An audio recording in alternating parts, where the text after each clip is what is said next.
I saw diamonds and skies,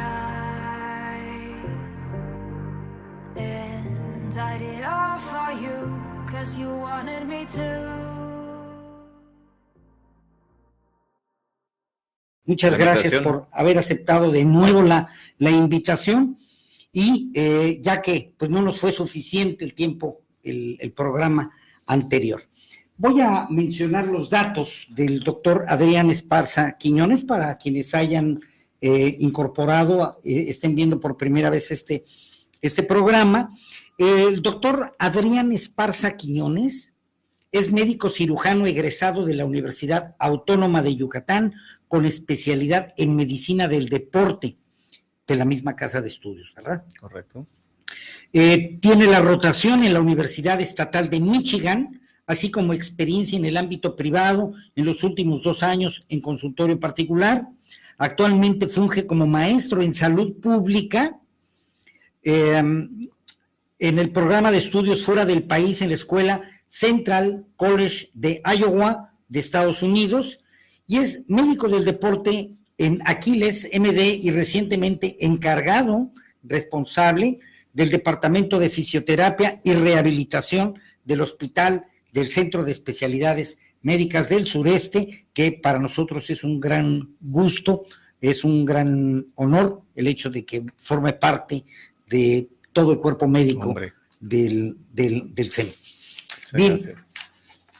Doctor, tenemos un buen número de preguntas que nos han llegado, ¿verdad? Yo, por atención a quienes hicieron estas preguntas y que no logramos pasar en el programa anterior, sí. Yo preferiría iniciar con estas preguntas, todas ellas creo que muy interesantes. Adelante. Y bueno, pues entrando ya en materia, nos dice la señora Lucy del Carmen Méndez, nos dice doña Lucy, anabólicos y esteroides, ¿qué son y qué opina el doctor de ellos para ser consumidos por quien hace deporte? Creo que es un tema muy intenso. Es un tema bastante intenso, y los que saben algo acerca del tema del dopaje y todas estas nuevas regulaciones que ahora en los deportes olímpicos ya desde hace mucho tiempo son obligatorios, ahora se hace la extensión a deportes cada vez más pues cotidianos y cada vez más queda en la mente de la gente que pues bueno, hay cierto número de sustancias que se utilizan para darle ventaja a una persona, a un deportista en este caso, sobre otro, en una competencia, y pues bueno, con esto tener una ventaja desleal, por decirlo de alguna manera. Eso por el punto de vista del dopaje. Los esteroides anabólicos, que así se denominan, son un grupo de fármacos que se utilizan, tienen algún propósito médico aparte del que se le da en el deporte. ¿Son sinónimos, doctor? ¿Anabólico y esteroide? No. Hay esteroides que no son anabólicos y hay esteroides anabólicos. Son sustancias diferentes. Sí.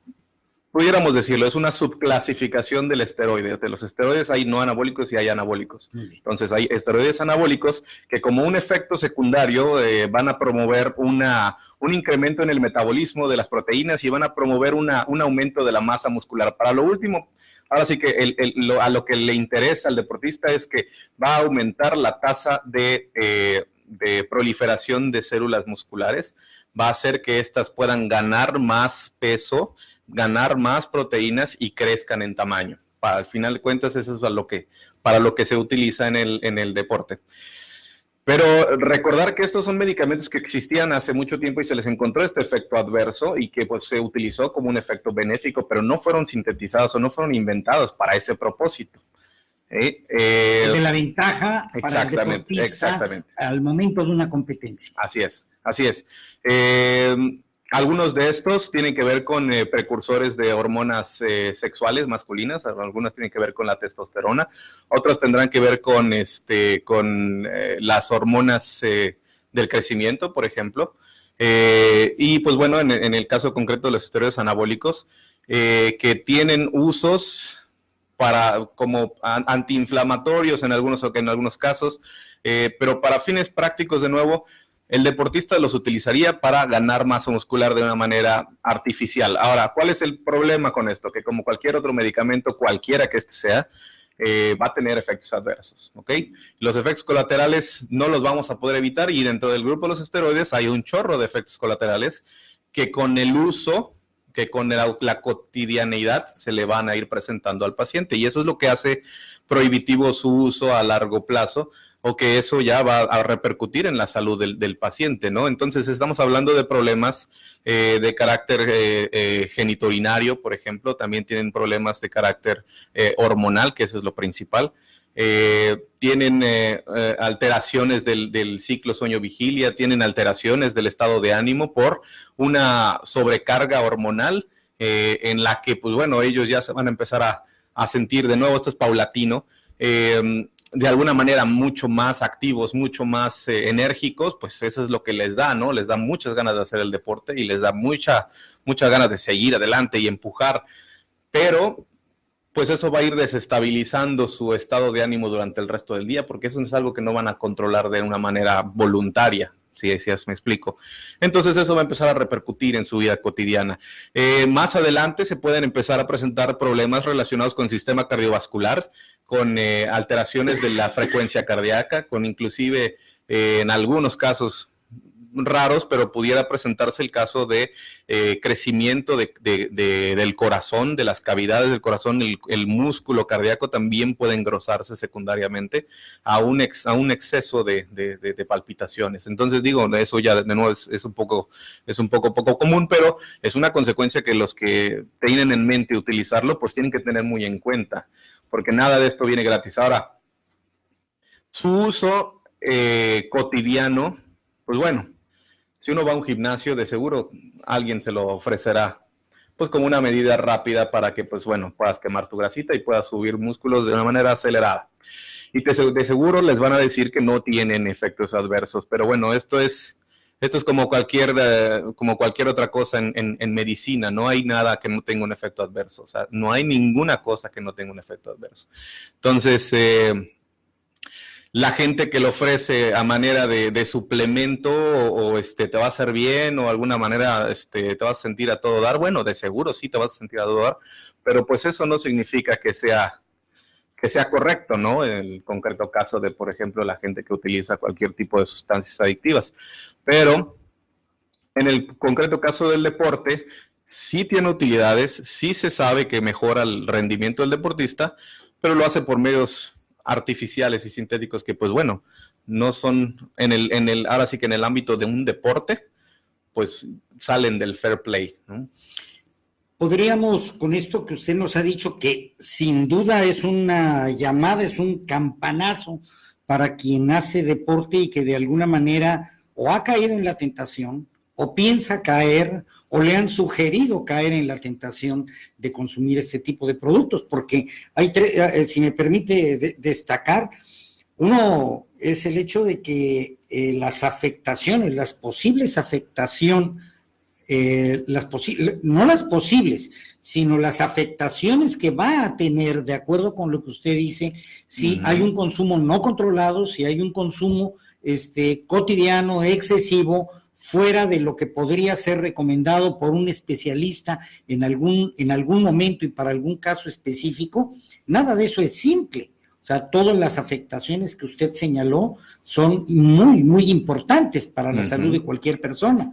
Y la otra, el hecho de que toda sustancia medicamentosa, toda sustancia en medicina, cuando no se utiliza en la manera adecuada, y esto solo es el especialista el único que puede señalarlo, va a tener algún efecto, ¿verdad? Así es, y esto lo sabemos incluso, no es solamente las medicinas, doctor, simplemente la comida. Cualquier alimento que se tome, que se consuma con un gran exceso, va a tener consecuencias, y eso lo sabemos todos, ¿verdad? Entonces, pues mucho más en este tipo de sustancias, pues a la señora Lucy del Carmen Méndez, esperemos que haya quedado ampliamente ya respondida su pregunta, y esto creo que es muy importante para todos los que nos están escuchando y que, bueno, es muy interés común, en el es muy deporte, común. ¿no? La gente que llega con nosotros, que ya han ido al gimnasio por primera vez y se los han ofrecido, desgraciadamente ha sido ya bastante gente que nos ha dicho o que nos reporta, bueno, es que me vinieron a ofrecer este o este otro suplementos, ¿no? A manera de suplemento, pero bueno, la gente no lo conoce. En realidad no están hablando de suplemento cuando nos lo enseñan, no se están hablando de un esteroide anabólico, ¿no? Aunque te lo quieran dar a ti como un suplemento. Ahora, ese tipo de esteroides o de anabólicos pueden pasar vía digestiva de algún ganado, de algún alimento, de alguna especie animal, ya sea una res, ya sea una gallina, ya sea cualquier animal de granja, porque hay están prohibidos, sabemos, pero pudiera ser que alguien cayera en la tentación de dárselos para tener un animal de grandes proporciones y beneficiar su comercialización. Puede pasar, ¿verdad? Sí, claro. Ahí tenemos el caso concreto del Canelo Álvarez, ¿no? Muy recientemente. Fresquecito precisamente la noticia en donde de pronto no pasa la prueba del antidoping porque se ha de haber comido una hamburguesa o se comió por ahí algún filete, corte grande, ¿no? Un corte grande. En realidad son varias exposiciones para que tuvieras ese nivel en su sangre, tuvieron que haber sido varias exposiciones consecutivas, tal vez. Claro. ¿No? Pues parte de su dieta debe ser incluida las proteínas en altas proporciones.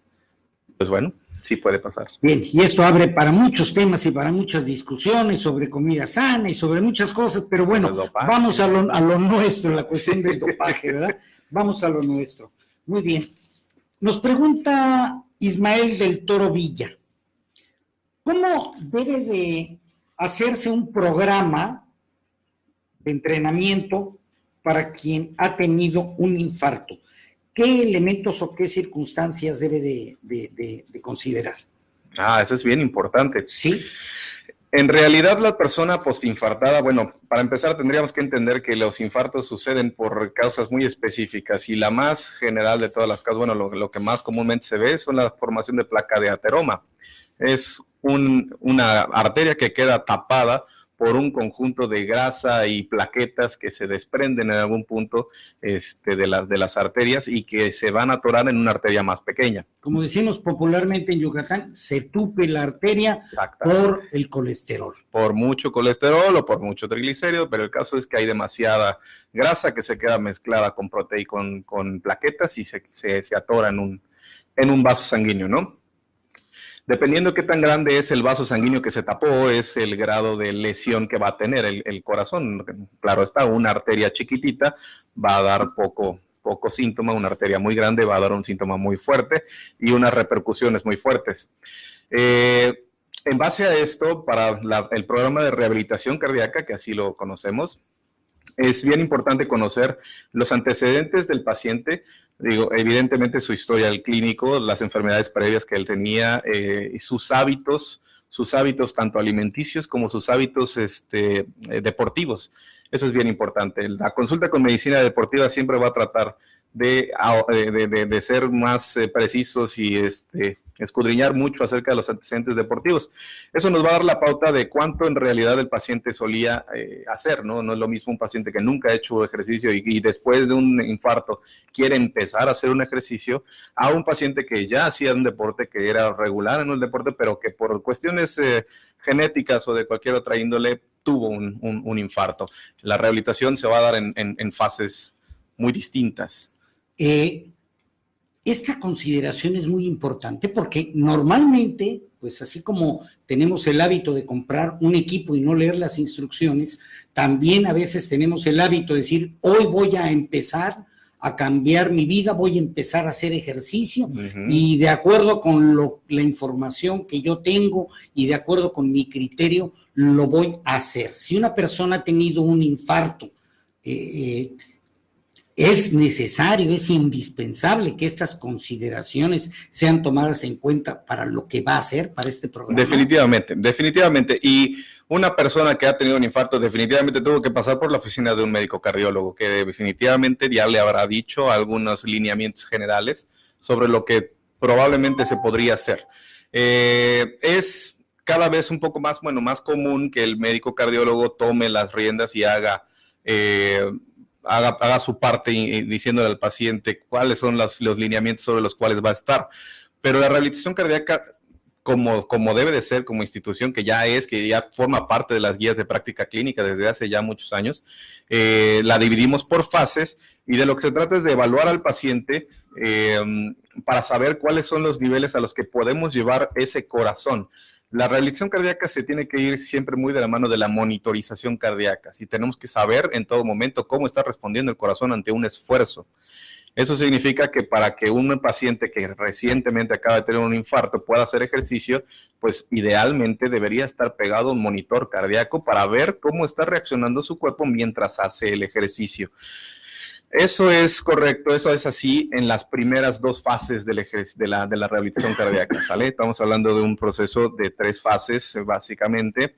En las primeras, dentro del hospital, la primera fase. La segunda fase ya puede ser en un centro de rehabilitación con monitorización cardíaca. Y una tercera fase en la que ya se le puede decir al paciente, pues, qué es lo que va a hacer en casa con monitores cardíacos que puede uno conseguir, como los pulsómetros que van al reloj, ¿no? Pero siempre con periodos intermedios de evaluaciones. Hay que hacer pruebas de esfuerzo, hay que estar muy pendientes, hay que llevar el control correcto con el médico cardiólogo a cargo, evidentemente, para saber qué medicamentos se van a poner, qué medicamentos se van a quitar.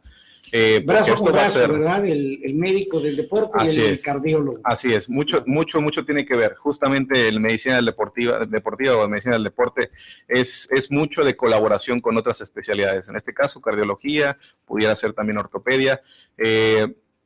Pero en este caso concreto, la rehabilitación cardíaca debería estar de la mano de ambos médicos, porque el médico del deporte es el que va a dictaminar cuáles son los parámetros sobre los cuales tú vas a hacer tu ejercicio, porque vas a hacer caminata o vas a hacer elíptica o vas a hacer una bicicleta, además de estar haciendo algún tipo de ejercicio de fuerzas. A lo mejor te toca hacer algo de resistencia con bandas elásticas, a lo mejor te toca hacer algo con mancuernas. Eso va a depender de mucho de la evaluación de tu estado físico en el momento en el que vamos a iniciar tu rehabilitación. Por eso decía, no es lo mismo un paciente que nunca ha hecho ejercicio y se infartó, que es el grueso de la población, claro, desgraciadamente, versus un paciente que ya solía ejercer ejercicio, que tiene una forma física y que aún así tuvo un infarto por la causa que hubiera sido, ¿no? Que puede pasar también. Qué importante, ¿no? Porque es demasiada audacia sin tener la preparación, sin tener la evaluación y además esa coordinación entre el médico cardiólogo, al cual va a haber cada determinado tiempo que le señale, pero que en cuanto al deporte, en cuanto a la ejecución física, el hecho de poder ir de la mano con un médico especialista precisamente en medicina deportiva, esto indudablemente debe de reducir riesgos y debe de aumentar beneficios, ¿no? Es correcto. De todo lo que se trata esto es justamente de disminuir los riesgos, de salir a la calle y no tener el miedo de que, pues bueno, me voy a infartar al tercer paso.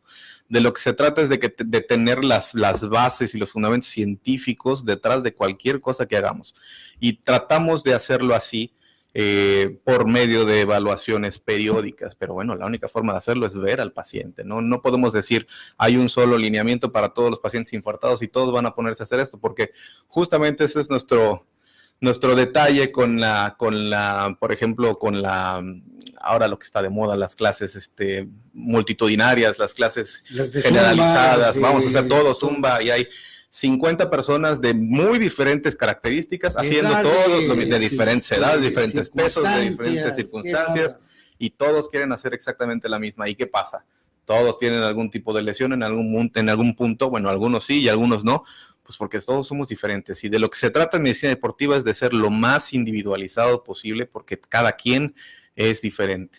Entonces, cuando nos dice doña Carmen Luciani Medrano, Ismael del Toro Villa, cómo debe de ser un programa para quien ha tenido un infarto, un programa de ejercicio. Líneas generales no, tiene que ir de la mano de su cardiólogo y del médico especialista en medicina del deporte. Eso es lo recomendable, ¿no? Es lo recomendable. Digo, cada quien puede hacer lo que desee, pero no es lo recomendable. Los parámetros van a ser lo que va a diferenciar a una persona de otra, ¿sí? Porque necesariamente vamos a hacer evaluaciones periódicas para ver la función de tu corazón y en base a eso vamos a decidir qué ejercicio es el mejor para tu paciente, ¿no? O para ti.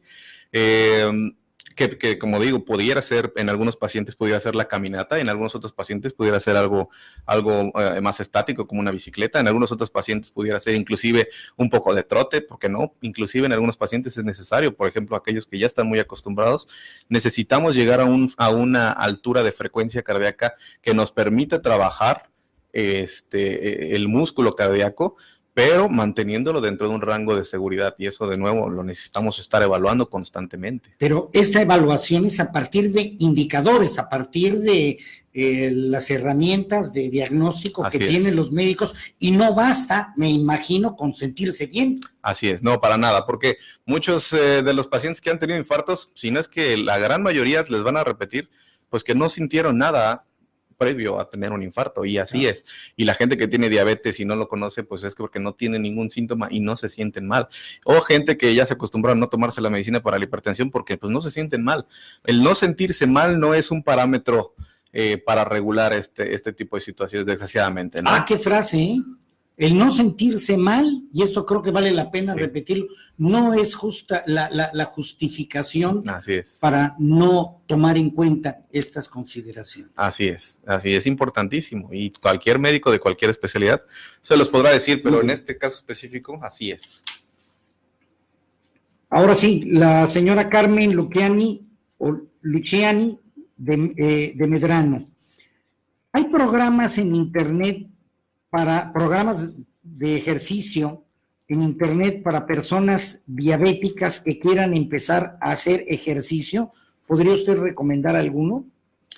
Hay bastantes grupos en la plataforma de YouTube, todos los que alguna vez hemos tenido la curiosidad de andar por allá viendo. Hay un chorro de grupos ¿cómo decir? Comunidades o blogs que dan lineamientos para hacer algún tipo de ejercicios. Para diabéticos no he visto para hipertensos, he visto para, obviamente, los que quieren iniciar en algún deporte. Por ejemplo, hay unos muy buenos para los que quieren iniciar en ciclismo, los que quieren iniciar en carrera, los que quieren iniciar en yoga, que están súper de moda. No he visto uno para diabéticos. Sin embargo, ahí es donde justamente caemos, justamente lo que acabamos de decir. Regresamos al punto previo, ¿no? Qué bueno que haya cultura del deporte, ¿no? Y una gran cantidad de información del deporte, pero no puede sustituir lo que usted nos ha dicho. Es que no podemos tratar de que todos hagan exactamente lo mismo porque no somos exactamente iguales, ¿no? O sea, cualquier deportista que haga, pues bueno, su actividad deportiva, cualquiera que ésta sea, a un nivel competitivo, sabrá que mientras más especializado estás, pues más diferente va a ser tu entrenamiento de otra persona, ¿no? Entonces, si los que son superatletas tienen que tener entrenamientos muy, muy personalizados, tanto más las personas que nunca han hecho algún ejercicio o que tienen ya una enfermedad, pues en este caso como la diabetes y todas sus consecuencias.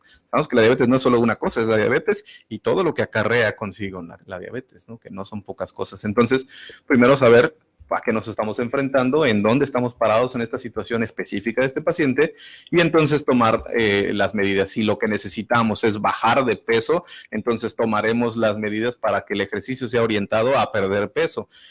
Si lo que queremos es mejorar la masa muscular porque ya hay un buen peso, pues entonces orientaremos el ejercicio tal vez hacia ese lado sin descuidar los parámetros cardiovasculares de los cuales puede ser víctima un paciente con diabetes, por ejemplo. Maricruz Canché Solís nos hace una pregunta.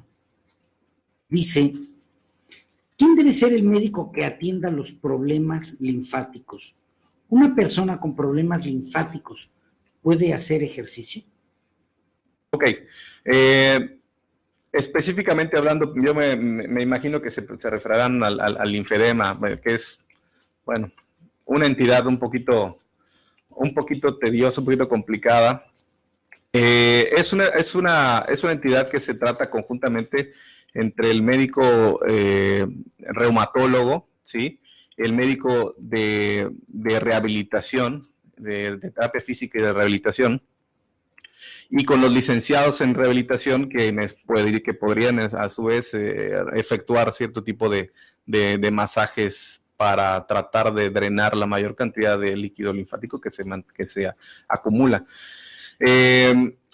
Definitivamente sí se puede hacer ejercicio en los pacientes con problemas linfáticos. De hecho, es bastante importante que se mantengan en movimiento, y eso es algo de lo que los médicos les van a decir. Ese movimiento debe ser mesurado.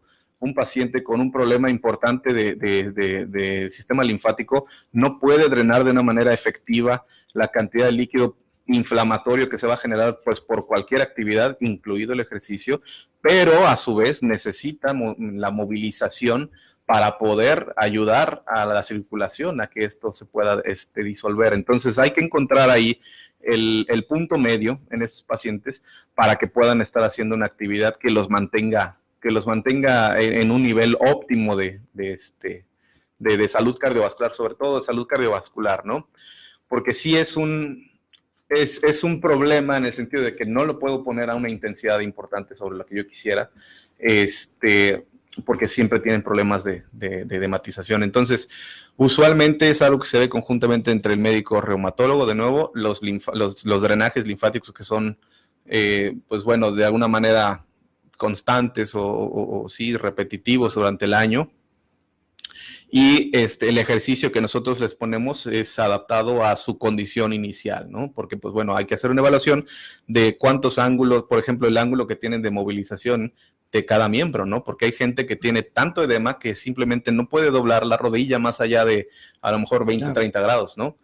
No puedo ponerle a hacer un ejercicio que necesite más que eso porque no lo va a poder hacer. Entonces va a depender de una evaluación de su estado actual, de cómo está el edema y de sus grados de movilidad de las articulaciones para determinar qué ejercicios pudiera hacer este paciente, siempre y cuando nos mantengamos dentro de un lineamiento de seguridad.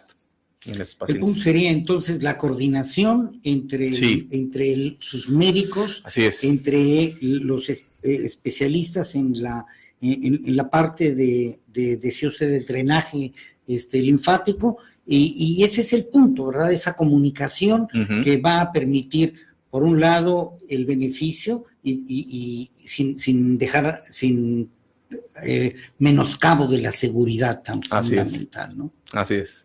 Muy bien. Bueno, esa pregunta no podía faltar. ¿Qué tanto afecta y puede afectar el calor a quien hace ejercicio? Maribel Sánchez nos lo está interrogando a usted. Bueno, Maribel debe vivir en Mérida, yo me imagino. Sí, esta pregunta fue de Mérida. Evidentemente nos va a afectar el grado de la temperatura a la que nos encontremos en el momento de que estamos haciendo el ejercicio físico. Bien interesante es que no solamente es la temperatura del ambiente, sino el porcentaje de humedad relativa que hay en el ambiente. Son los dos aspectos que, en cuanto estamos hablando de ambiente, medio ambiente, son las cosas más importantes de las que hay que tomar en cuenta. Por un lado, el calor va a estar regulado por nuestro cuerpo, pues por medio de la sudoración, de la transpiración y de la respiración. Entre otras cosas, hay medios, tenemos formas de perder calor para mantener una temperatura constante, cierto grado de homeostasis, pero hay que recordar que los músculos se mantienen durante un ejercicio vigoroso, pueden aumentar su temperatura mucho más allá de lo que normalmente el centro, el core, el núcleo de nuestro cuerpo puede tolerar. Entonces, mientras en un músculo la temperatura pudiera alcanzar hasta los 50 grados, adentro de nuestro cuerpo esto no debería exceder siempre los 41 grados, por decir algo, ¿no? Y sí hay una disparidad, pero si el ambiente te incluye además un estímulo de calor mayor, mucho tiene que ver si tú puedes responder contra eso o no, y por eso viene la humedad. Si tú tienes un ambiente muy, muy húmedo, no vas a poder sudar la cantidad de sudor necesaria para poder regular el aumento de la temperatura, y eso es bien importante. Por eso, por ejemplo, en lugares muy húmedos como lo es aquí, como lo es Cancún, como lo es Tabasco, en los que hay carreras maratónicas o cosas por el estilo, siempre se busca un horario en el que la humedad relativa no sea tan alta, pero pues también se busca que también no haya una elevación, pues, tanto de la temperatura ambiente. Pero es muy importante la humedad. No podemos hablar de calor, de sol, sin tener que hablar de humedad, específicamente en el caso concreto, sobre todo de deportes al aire libre, porque, pues bueno, si estamos hablando de un deporte de gimnasio dentro, claro, pues bueno, no hay ningún problema. Pero si estás hablando de un deporte al aire libre, claro que tiene sus repercusiones. El nivel de hidratación, pues se ve directamente afectado. Y obviamente la hidratación va a su vez a afectar qué tanto tus músculos pueden o no ejercer un grado efectivo de fuerza, por ejemplo, o la velocidad en la que te vas a mover. Entonces, y qué tan económico va a ser tu gesto deportivo, que eso es otro aspecto que nosotros también nos concentramos en la economía del gesto. Entonces, todo tiene que ver con que el grado óptimo de hidratación se esté dando en todo momento. Pero no podemos hablar de aumento de calor sin hablar de humedad, y son dos puntos importantísimos. Y si hay mucha humedad y hay mucha temperatura, es una receta para tener problemas durante nuestro ejercicio bastante severos, y ahí podemos tener el golpe de calor, podemos tener pues, que se da, y se dan en los eventos deportivos sobre todo de infantiles, casos ahí de golpe de calor, que es diferente a hablar de la hipertermia, por ejemplo, pero casos en los que la temperatura corporal interior ya no se puede controlar y se va mucho más allá, ¿no? Si el sudor hace que las personas, o permite que las personas puedan bajar de peso, porque pues hay una costumbre, hemos visto que en las pistas, en los estadios, bueno, en las mañanas, en las colonias, muchas personas utilizan algunas fajas, o utilizan incluso hasta bolsas de plástico, ¿verdad?, abajo de la playera para sudar, propiciar el sudor en abundancia. ¿Esto sirve para bajar de peso, doctor? Bueno, es que esto es algo tan común que, pues bueno, es importante que quede muy, muy claro. El sudor únicamente es un mecanismo de defensa de nuestro organismo para, pues, prevenir el incremento de la temperatura descontrolada, ¿ok? Para lo único que nos sirve nuestro sudor es para tratar de deshacernos de todo ese calor por el contacto del agua con nuestro cuerpo, y que esto se va a evaporar, y eso va a hacer que se pierda el calor. Y se acabó. No se consumen más calorías Así por es. sudar. Y esto es bien importante que quede muy claro. La gente no va a bajar más de peso porque se ponga una faja para sudar. Y al contrario, lo que va a propiciar es que va a perder más agua que va a ser importante, como dijimos previamente, para la movilización del resto de sus músculos. O sea, porque pues la hidratación es importantísima para que pueda el músculo, de hecho, estirarse y encogerse en una medida normal. Mientras menos agua tienes, menos puede hacer eso el cuerpo. Y pues definitivamente la gente, por ponerse algo en una zona específica, y eso es otra cosa bien importante, se lo ponen en regiones donde creen que ahí va a disminuir más el peso. Yo quiero alrededor de mi cintura porque ahí quiero perder peso, o abajo de los brazos porque yo quiero bajar ese peso. Pues Lamento decirles que eso no funciona así, ¿no? La energía que nuestro cuerpo utiliza, la energía que nuestros músculos van a utilizar, la va a sacar de la reserva general de grasa que tenemos en el cuerpo. Y no se va a ir específicamente ahora voy a sacar reserva nada más de la pancita porque ahí hay más calor. No funciona así, ¿no? Va a utilizar la reserva de todos los componentes que va a necesitar en cualquier momento, ¿no? Entonces, no por el hecho de tener más calor en una parte o un aditamento en alguna otra parte, pues va a hacer que en esa zona se vaya a dar algo diferente, específicamente para la quema de grasas. Entonces, es un mito que se tiene que que se tiene que ir resolviendo desde ahora, pues para prevenir que toda esta gente se deshidrate haciendo su ejercicio en la calle, y que, pues, como dijimos hace un momento, si de por sí el ambiente ya es de calor y ya hay humedad y ya tenemos problemas con eso porque le vamos a meter aparte calor a nuestros músculos y encima le quieren poner una bolsa de plástico, se están haciendo una receta buenísima para la deshidratación, y pues bueno, eso viene con consecuencias. Entonces hay algo que dejar pues bastante claro, ¿no? Que la quema de grasas tiene que ver con su frecuencia cardíaca y no con su nivel de sudoración. Amigos, amigas, qué importante que sea precisamente un especialista en medicina del deporte quien, al consultarlo, nos esté dando esta información en donde nos permite acabar con mitos que son, al final, dañinos para la salud. Así es. Bien, el golpe de calor, cuando una persona tiene la costumbre, el hábito de hacer ejercicio, independientemente de las disciplinas o de las rutinas, de los programas que tenga, pues normalmente durante la parte del año que no es tan calurosa, estamos hablando sobre todo de los estados ya sea del norte del país, en lugares desérticos, ya sea en los lugares de las costas, porque nos escuchan de todos estos estados, de todas estas regiones, y por supuesto en la península de Yucatán, ¿verdad? ¿Hay riesgo de golpes de calor? Y si lo hay, ¿cómo evitarlo? Si yo practico bicicleta, si yo practico el trote, si practico cualquier deporte al aire libre o en condiciones donde el calor me pueda afectar. Pues bueno, sí es una entidad que desgraciadamente es hasta cierto punto frecuente en nuestras latitudes, ¿no? El calor ambiental combinado con nuestro elevado porcentaje de humedad relativa del aire, pues son dos cosas que se vienen a juntar para que nos impida regular bien la cantidad de calor que podemos perder de nuestro cuerpo.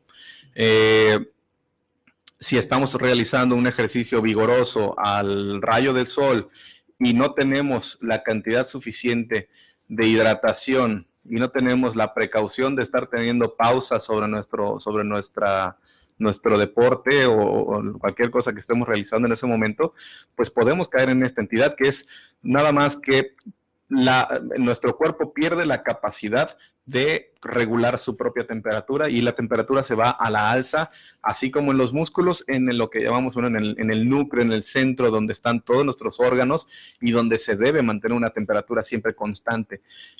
Hay que recordar que el organismo trata siempre de cuidar los órganos que son más vitales, y cuando hay un momento de estrés, pues bueno, el organismo no sabe diferenciar entre una carrera y huir de un peligro inminente, ¿no? Entonces, trata de desviar sangre hacia los lugares donde más importante es, al cerebro, a nuestro corazón, y va a utilizar a su vez sangre de otros lugares que pues funcionan como reservorio, como el hígado, como el vaso, para mantener siempre una homeostasis, un estado de equilibrio y que le permita funcionar a los órganos más vitales que al final de cuentas nos van a salvar la vida.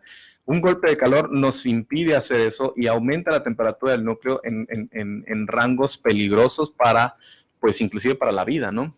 Afortunadamente no se han visto casos mortales por lo menos en nuestra experiencia en el hospital no hemos visto casos mortales, y sí he visto casos de golpe de calor, sobre todo decía en ligas infantiles, al momento sobre todo en estos juegos que hay de mediodía, que por alguna razón ya se están regulando, pero pues bueno, todavía no se terminan, y hay que quedar muy claros en que la única manera en la que tú puedes hacer ejercicio a esas horas, y un ejercicio sobre todo vigoroso, intenso y de larga duración, en un horario en el que va a haber mucha humedad y mucho calor, la única manera de prevenirte es mantener una buena hidratación previa al ejercicio, bien importante.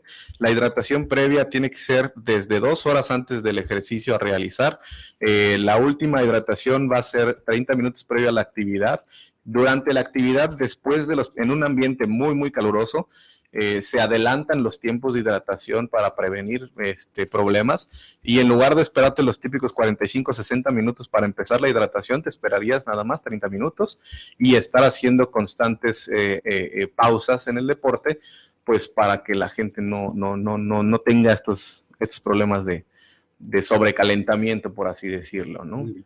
Doctor, vamos a tener que hacer otro programa. No estamos prácticamente todavía sin concluir las preguntas que nos han hecho del público. Sí. Hay una más que yo le pediría que de manera muy breve nos repitiera, porque nos la han insistido, en donde antes de concluir y pues hacer la invitación para el siguiente programa sobre medicina del deporte.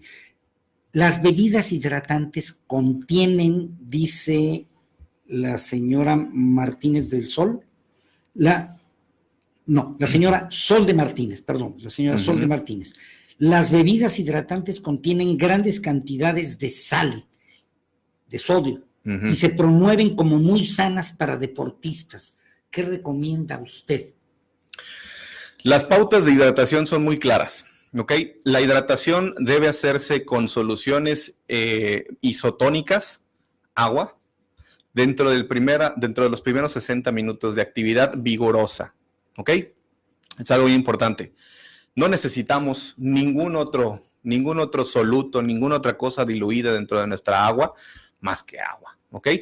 Siempre y cuando nos mantengamos dentro de los primeros 60 minutos. Ahora, tenemos que entender que una actividad vigorosa nos hace perder, pues muchos, dentro del sudor, pues justamente hablando del sudor, estamos perdiendo sodio, estamos perdiendo bastantes electrolitos. Entonces, sí va a ser necesario en algún punto recuperar parte de esto. Pero las bebidas que pues nos venden rehidratantes, pues bueno, son fórmulas, digamos, de alguna manera preestablecidas que pudieran o no ajustarse a las necesidades de un individuo. Después de los primeros 60 minutos ya pasamos a necesitar más solutos, y entonces ahora sí vamos a necesitar diluir algo dentro de nuestra agua, y pues bueno, en un esquema de hidratación ideal, la hidratación después de los primeros 60 minutos ya va a ser más constante, con periodos de cada 20 minutos de hidratación. Después de solamente agua, ahora vamos a necesitar agua con algún tipo de soluto, que muchas veces los nutriólogos, sobre todo, que los nutriólogos especialistas en deporte, les diseñan estas bebidas a los deportistas de alto rendimiento, para maratones y cosas por el estilo, en los cuales se les incluye algún tipo de azúcar, ¿ok? Es agua con un tipo de azúcar diluido en una concentración muy específica para el paciente, porque se basa en su peso y se basa en la dieta que está llevando. Y después de un cierto tiempo, después de unas 3 sesiones de 20 minutos, de cada 20 minutos de estarse hidratando con agua, con una solución de probablemente glucosa en cualquier presentación, que pudiera ser miel, que pudiera ser alguna presentación que lleve carbohidratos, pudiera ser un jugo o algo por el estilo, ya se va a necesitar otra solución que tenga tal vez proteínas, porque ya pasamos a consumir nuestros propios músculos, entonces vamos a necesitar en algún punto proteínas. Entonces la hidratación se hace más compleja que tomarte nada más una botellita de estos.